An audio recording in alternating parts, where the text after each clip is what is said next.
والصلاة والسلام علی سیدنا و مولانا محمد خیر الورا وعلی آلہ واصحابہ المتأدبین بالتقوی اما بعد فاعوذ باللہ السمیع العلیم من الشیطان اللعین الرجیم بسم اللہ الرحمن الرحیم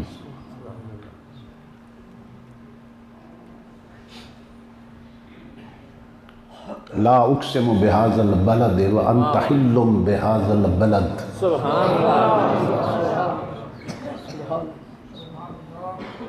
صدق اللہ مولانا العظیم ان اللہ وملائکتہ یصلون علی النبی یا ایہا الذین آمنوا صلوا علیہ وسلموا تسلیما۔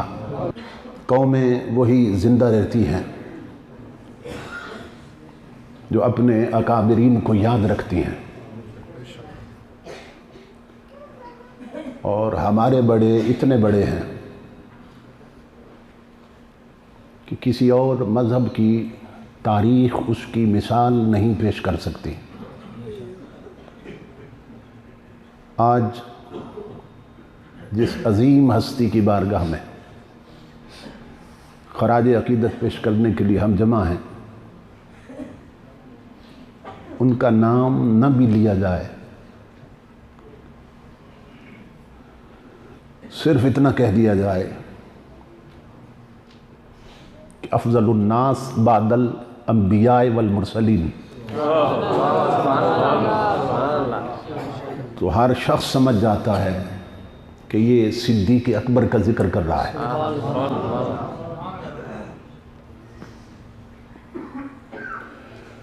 اگر نبی اکرم صلی اللہ تعالیٰ علیہ وآلہ وسلم کے عشاق کی فہرست تیار کی جائے تو پہلے نمبر پہ جس ہستی کا نام لکھا جائے گا اسی کو حضرت ابو بکر صدیق کہتے ہیں۔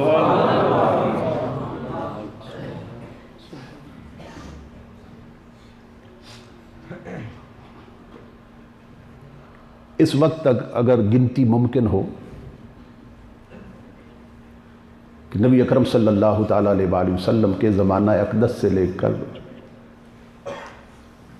اس وقت تک ٹوٹل ایمان والے کتنے ہیں، اگر گنتی ممکن ہو اور اس گنتی کو الٹا پڑھنا شروع کر دیا جائے تو جس ہستی پہ جا کے ختم ہوگی اسی کو حضرت ابو بکر صدیق کہتے ہیں۔ سبحان اللہ، کیا بات۔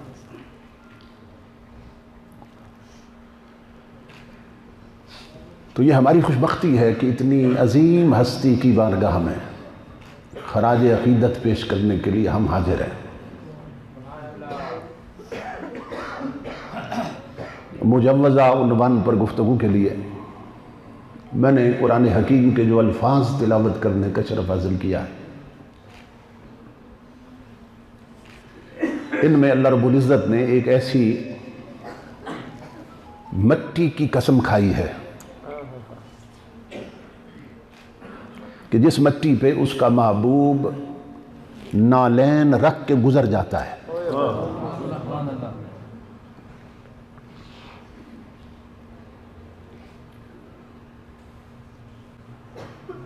اور وہ مٹی حضور کے نالین کی نسبت پا کے اتنی بلند ہو جاتی ہے کہ ساری دنیا جس خدا کی قسمیں کھاتی ہے وہ خدا اس مٹی کی قسم کھاتا ہے۔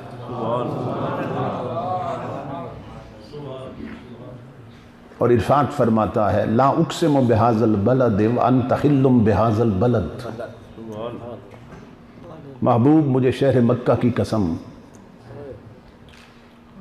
اور اس کی اس زمین کی قسم، اس مٹی کی قسم کہ جو چلتے ہوئے تیرے نالین کے بوسے لیتی ہے۔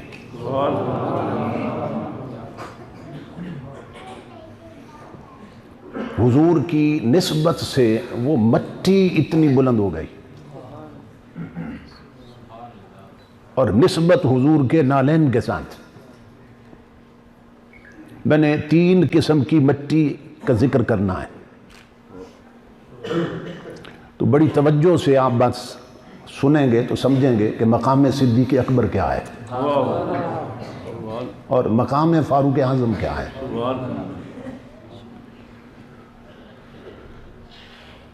وہ مٹی جس پر حضور نالین رکھ کے گزر جاتے ہیں وہ اتنی بلند ہو جاتی ہے کہ اللہ رب العزت اس کی قسم کھاتا ہے۔ اب یہاں سے یہ بھی واضح ہو رہا ہے کہ نسبت کو عظمت ہے،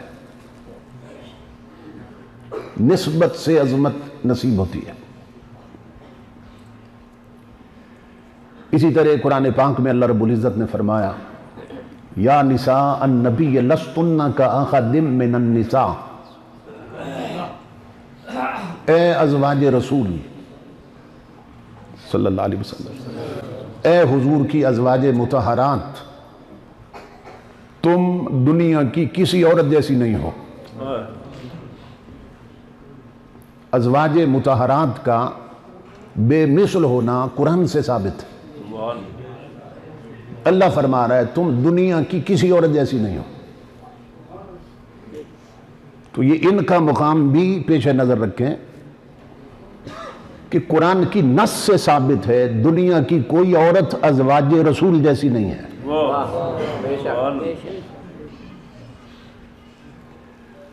تو اللہ رب العزت نے وہ عورتیں، وہ عظیم عورتیں اور وہ مبارک عورتیں جن کی نسبت ہو گئی حضور کے ساتھ، فرمایا کہ دنیا کی کسی عورت جیسی تم نہیں ہو۔ کیوں؟ اس لیے کہ اس کے بستر کی زینت بنی ہو کہ جس جیسا میں نے پیدا نہیں کیا ہے۔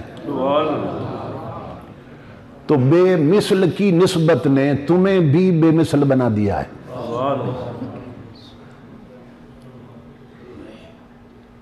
اسی طرح امت کو نسبت ہو گئی حضور کے ساتھ، اور میں کنتم خیر امت اخرجت للناس، اے محبوب کی امت تم سب سے بہتر امت ہو۔ آپ جانتے ہیں کہ حضور کی امت کا لقب کیا ہے؟ خیر الامم، خیر الامم، ساری امتوں میں سے سب سے بہتر امت۔ اللہ فرماتا ہے محبوب کی امت تم سب سے بہتر امت۔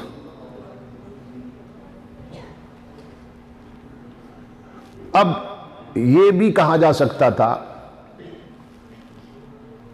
کہ تم سب سے بہتر نمازی ہو،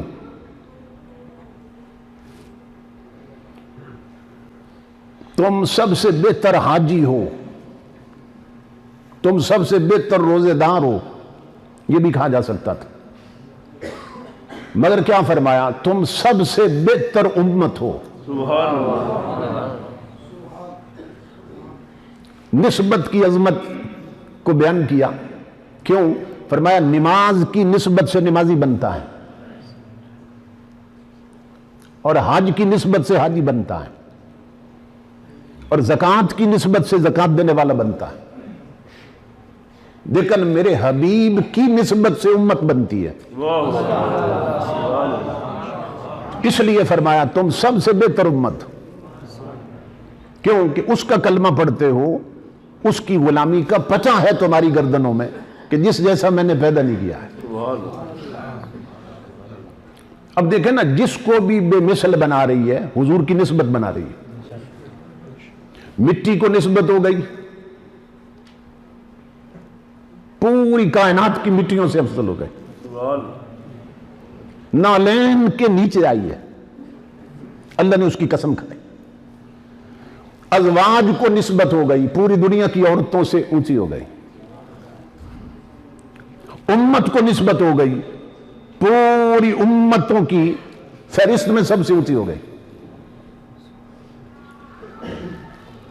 آسمانی کتابیں کتنی ہیں؟ 4۔ کون کون سی؟ توریت، انجیل، زبور اور قرآن پاک۔ ان چاروں میں سے افضل کون سی ہے؟ قرآن پاک. تو کبھی آپ نے سوچا کہ جب چاروں اللہ کا کلام ہے اور کلام متکلم کی صفت ہوتی ہے اور اللہ کی ہر صفت کمال پہ ہے، جب چاروں اللہ کا کلام ہے تو پھر اللہ کا کلام اللہ کے کلام سے افضل کیسے ہو گیا؟ متکلم ایک ہے نا، چاروں اللہ کا کلام اور پوری امت کا عقیدہ قرآن سب سے افضل، تو پھر قرآن اللہ کا کلام اللہ کے کلام سے افضل کیسے ہو گیا؟ تو یہ بتایا جا رہا ہے کہ قرآن کی عظمت باقی کتابوں پہ اگر سمجھنا چاہتے ہو تو پھر کتابیں دینے والے کو نہ دیکھو، قرآن لینے والے کو دیکھو.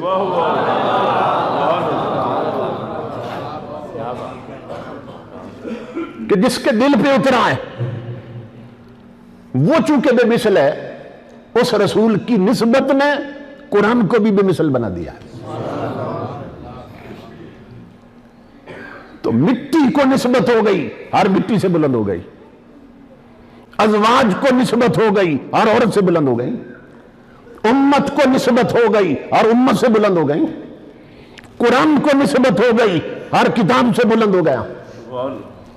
تو امام الانبیاء کے غلاموں، اس بنیاد کی روشنی میں اہل سنت کا یہ عقیدہ ہے کہ ہر گھر میں بیٹی ہے، مگر جو رسول کی بیٹی ہے وہ ہر گھر کی بیٹی سے افضل ہے.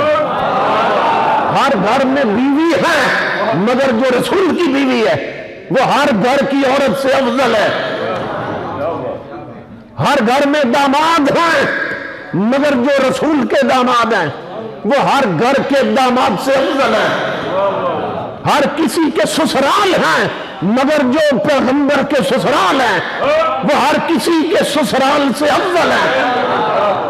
تو بتایا جا رہا ہے نادان، اور جس کی نسبت میں اتنی عظمت ہے اس کی ذات میں کتنی عظمت ہوگی.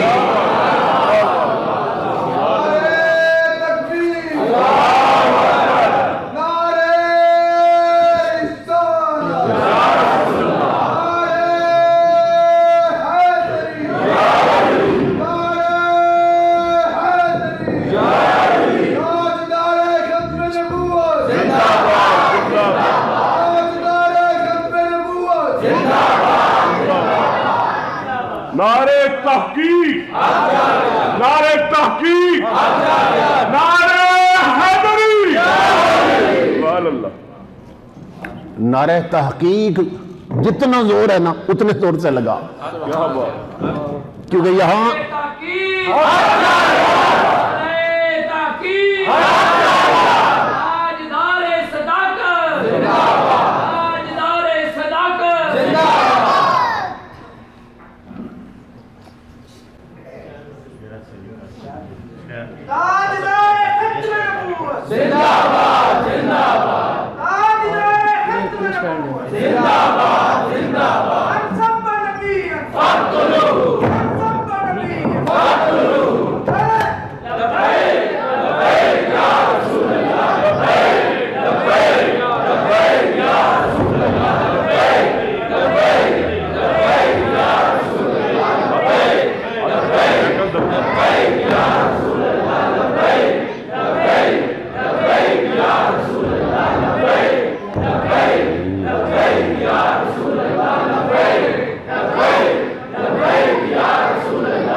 تو جس کی نسبت میں اتنی عظمت، اس کی اپنی ذات میں کتنی عظمت. تو جس مٹی پہ حضور پاؤں رکھ کے گزر جاتے ہیں نا، نالین رکھ کے گزر جاتے ہیں، اللہ اس مٹی کی قسم کھاتا ہے. سبحان اللہ. اب ایک مٹی یہ ہے جو اتنی اونچی ہو گئی کہ اللہ اس کی قسم کھاتا ہے، اور دوسری مٹی وہ ہے امام الانبیاء کے غلاموں کہ 15 صدیوں سے اپنے گنبد خضرا کے اندر جس مٹی پہ حضور لیٹے ہوئے ہیں، جس خاک پہ حضور لیتے ہیں نا، اس میں کوئی اختلاف نہیں ہے. تمام مکاتب فکر کے علماء اس بات پہ متفق ہیں کہ جس مٹی پہ حضور لیٹے ہوئے ہیں وہ مٹی صرف کعبہ نہیں، صرف مسجد اقصی نہیں، صرف سدرہ نہیں، صرف 8 جنتیں نہیں، وہ مٹی خدا کے عرش سے بھی افضل ہے.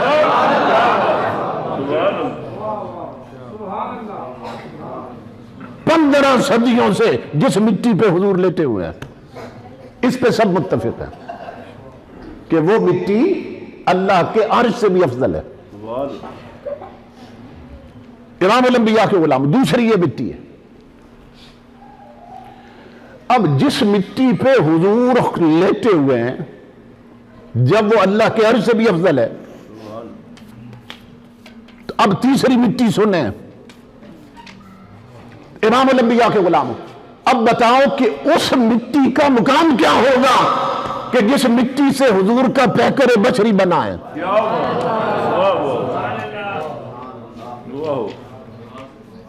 جس مٹی سے جسم رسول بنا ہے،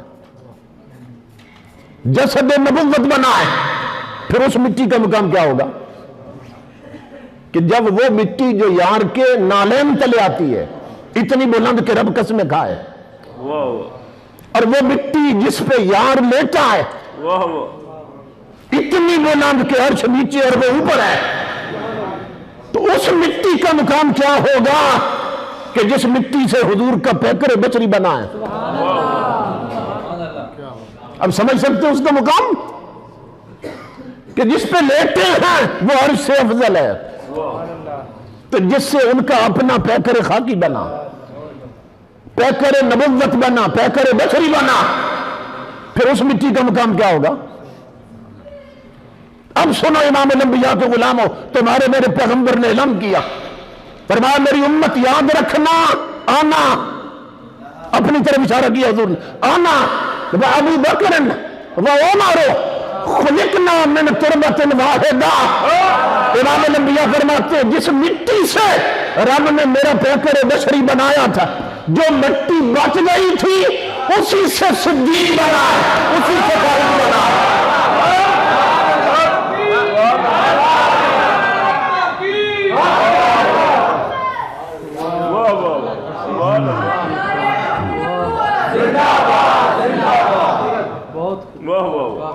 یہ تمہارے میرے نبی فرما رہے ہیں میرے پیکر بشری کی جو مٹی بچ گئی تھی، میرے پیکر بشری کی جو مٹی بچ گئی تھی اسی سے صدیق بنا ہے اور اسی سے میرا فاروق بنا ہے. تو اب امام الانبیاء کے غلاموں جس مٹی پہ حضور لیتے ہیں جب وہ اللہ کے عرش سے بھی افضل ہے تو اس مٹی کا مقام کیا بنا کہ جو حضور کے جسم کی ہے، پیکر بشری کی ہے، اور اسی سے صدیق اکبر بنے ہیں اور اسی سے فاروق اعظم بنے. یہ ہے مقام صدیق اکبر اور مقام فاروق اعظم. اور اس پر دلیل بھی سن لیں، ایک اور دلیل سن لیں. حدیث پاک تو میں نے آپ کو سنا دی، یہ بھی حدیث پاک ہے. امام الانبیاء فرماتے ہیں کہ ما من مولود یولد، جو بچہ بھی پیدا ہوتا ہے نا، جو بچہ بھی پیدا ہوتا ہے، الا وفی سرتہ تراب من حفرتہ التی خلق منہا حتی یدفن فیہا. امام الانبیاء فرماتے ہیں جو بچہ بھی پیدا ہوتا ہے نا تو جس مٹی سے اس کا جسم بنایا جاتا ہے اسی مٹی میں اس نے دفن ہونا ہوتا ہے. جس مٹی سے اس کا خمیر لیا جاتا ہے اسی مٹی میں اسے دفن کرتے ہیں. اور امام الانبیاء نے فرمایا کہ وہ مٹی اللہ فرشتے کو بھیج کر نا اس کی ناف میں چھڑکوا دیتا ہے. ہر بندے کو جس مٹی سے بنایا گیا اسی مٹی میں لوٹایا جانا ہے، اور وہی مٹی اس کی قبر کی اس کی ناف میں چھڑک دی جاتی ہے. تو جن قبروں کو ہم بھول چکے ہیں ان کی مٹی ہم اپنی ناف میں لیے پھرتے ہیں کہ جن کی کوئی تیاری نہیں کر رکھی، ان کی مٹی اپنی ناف میں لیے پھرتے ہیں۔ اور یہی سبب ہے کہ جب قبر پہ مٹی ڈالی جاتی ہے نا، کسی مرحوم کی قبر پہ مٹی ڈالتے ہیں تو یہ آیت پڑھتے ہیں، منہا خلقناکم وفیہا نعیدکم ومنہا نخرجکم تارۃ اخری۔ یہ اللہ رب العزت فرما رہا ہے کہ اسی سے ہم نے تمہیں پیدا کیا تھا اور اسی میں ہم لوٹائیں گے، یعنی جس سے پیدا کیا تھا اسی میں لوٹائیں گے۔ وَمِنْهَا نُخْرِجُكُمْ تَارَةً أُخْرَىٰ، اور پھر اسی سے قیامت کو نکال لیں گے۔ یہ قرآن نے بھی حقیقت بتا دی ہے اور حدیث نے بھی بتا دیا کہ جس مٹی سے کسی کا خمیر لیا جاتا ہے اور پیدا کیا جاتا ہے اسی مٹی میں وہ دفن کیا جاتا ہے۔ تو قرآن سے اور حدیث سے بات واضح ہو گئی۔ اب امام الانبیاء کے غلاموں بتاؤ صدیق و فاروق کی مٹی کہاں کی ہے؟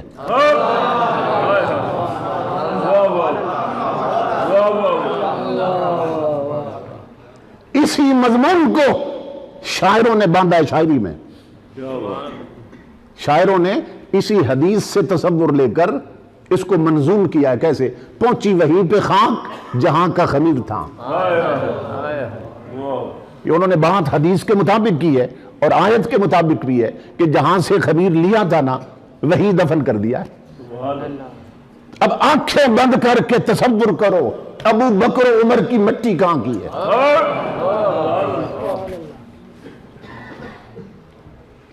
اسی لیے پوری امت کا عقیدہ ہے تمام نبیوں اور رسولوں کے بعد خدا کی مخلوق میں جو سب سے افضل ہے وہ ابو بکر ہے اور عمر ہے۔ تمام انسانیت میں انبیاء اور مرسلین کے بعد سب سے افضل یہ دو یار ہے، حضرت سیدنا صدیق اکبر اور فاروق اعظم۔ امام الانبیاء کے غلام و حضرت عثمان غنی کہاں لیٹے ہیں؟ ان کی قبر کہاں پہ ہے؟ جنت البقیع میں۔ علی المرتضیٰ کہاں لیٹے ہیں؟ ان کی مٹی کہاں کی ہے؟ نجف کی۔ عثمان غنی کی مٹی جہاں سے لی وہیں لیٹے ہیں، حضرت علی کی مٹی جہاں سے لی وہیں لیٹے ہیں۔ دیکھو گنبد خضرا میں جا کر صدیق اور فاروق کی مٹی جہاں سے لی وہیں پہ لیٹے ہیں۔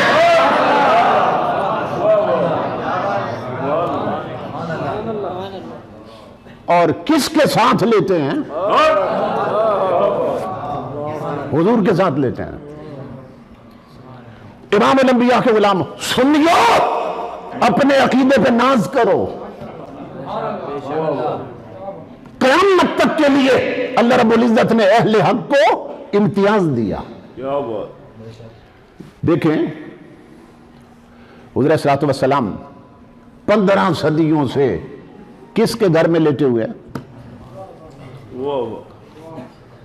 وہ کس کا حجرہ ہے جہاں حضور لیٹے ہوئے ہیں؟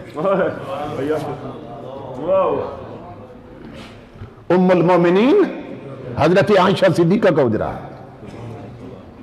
یہ بھی تو ہو سکتا تھا کہ اللہ اپنے حبیب کا جو مزار مبارک وہ حضرت فاطمہ الزہرا کے گھر میں بنوا دیتے، ساتھ ہی گھر تھا ان کا، مگر پھر فیصلہ نہیں ہونا تھا کیونکہ جو بد مذہب ہیں وہ بھی کسی درجے میں انہیں مانتے ہیں، سیدہ کائنات کو مانتے ہیں۔ انہوں نے کہنا تھا سیدہ فاطمہ ہماری ہیں تو حضور بھی ہمارے ہیں کیونکہ ہماری فاطمہ کے ساتھ لیتے ہیں۔ اہل سنت نے کہنا تھا سیدہ ہماری ہیں اور حضور سیدہ کے ساتھ لیتے ہیں اس لیے حضور ہمارے۔ فیصلہ نہیں ہونا۔ اللہ رب العزت نے فرمایا میں یار کو سناؤں گا ہی عائشہ کے گھر میں تاکہ قیامت تک دنیا کو پتہ چلتا رہے عائشہ جن کی ہیں مصطفیٰ بھی انہی کے ہیں۔ سیدہ عائشہ جن کی ماں ہیں